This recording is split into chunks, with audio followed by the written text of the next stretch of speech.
নমস্কার বন্ধুরা, কেমন আছেন সবাই? আশা করি খুব ভালো আছেন। আজকে নিরামিষ সোয়াবিনের একটা নতুনভাবে রেসিপি বানাচ্ছি, নতুন পদ্ধতিতে রেসিপিটা বানাচ্ছি, আপনারাও দেখুন। আর এইভাবে বাড়িতে একবার রেসিপিটা করে খাবেন, খুব ভালো লাগে রুটি দিয়ে খাওয়ার জন্য। আর আমি টমেটোকে সিদ্ধ করে নিচ্ছি, এই টমেটোটাকে সিদ্ধ করে তুলে নেব, তারপর মশলা করব। এর মধ্যে আমি আলুটাকে দিয়ে দিলাম সিদ্ধতে, কাঁচা লঙ্কাটাও একটু সিদ্ধ করে নেব। টমেটোটা আমি তুলে নিলাম, মশলা করব, লঙ্কাটাও তুলে নিলাম। এর মধ্যে আমি এবার সোয়াবিনগুলো দিয়ে দেবো, সোয়াবিনগুলো একটু সিদ্ধ করে নেব।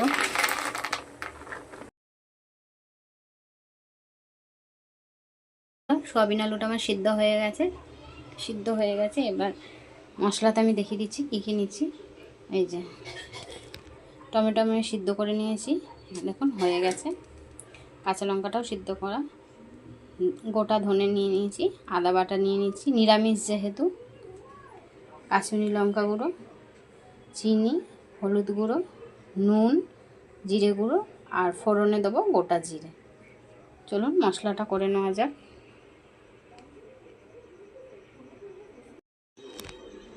এই বন্ধুরা, এইভাবে টমেটোমের খোসাটা বের করে নেবেন। এই দেখুন এইভাবে আমি বের করে নিচ্ছি।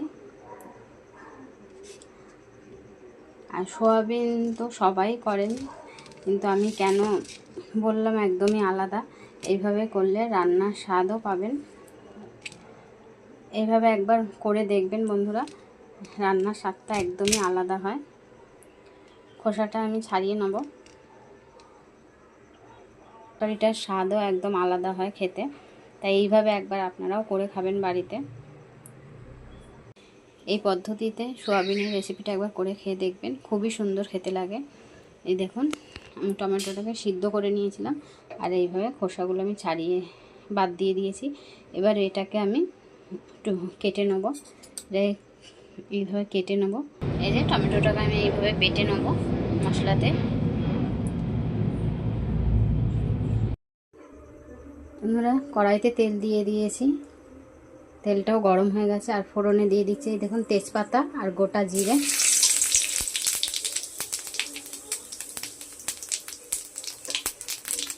এরপর দিয়ে দেবো আমি এই আলুগুলোকে দিয়ে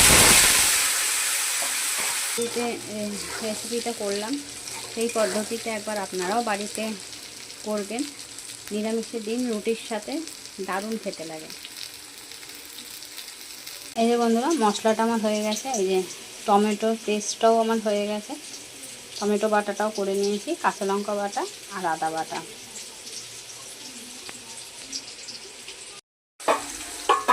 আলুটা আমার ভাজা হয়ে গেছে। এবার আমি সয়াবিনগুলো দিয়ে দিলাম,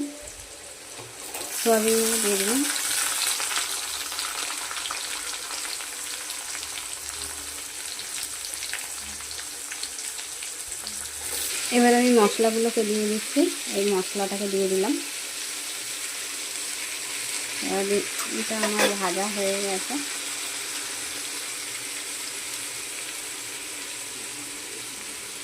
তারপর দিয়ে দিচ্ছি এই মশলাগুলো,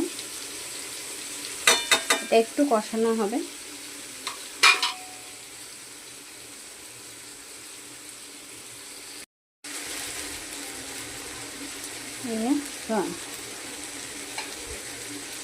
কষানো হচ্ছে এটা।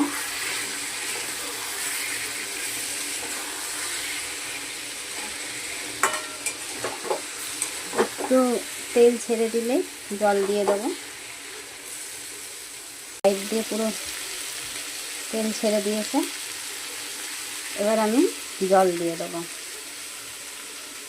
এবার আমি অল্পই জল দেবো, এটা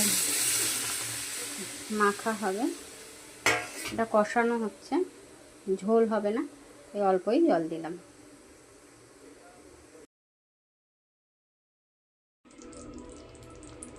এই যে কমপ্লিট হয়ে গেছে। ঝোল না একদম মাখা মাখা করেছি রুটির জন্য।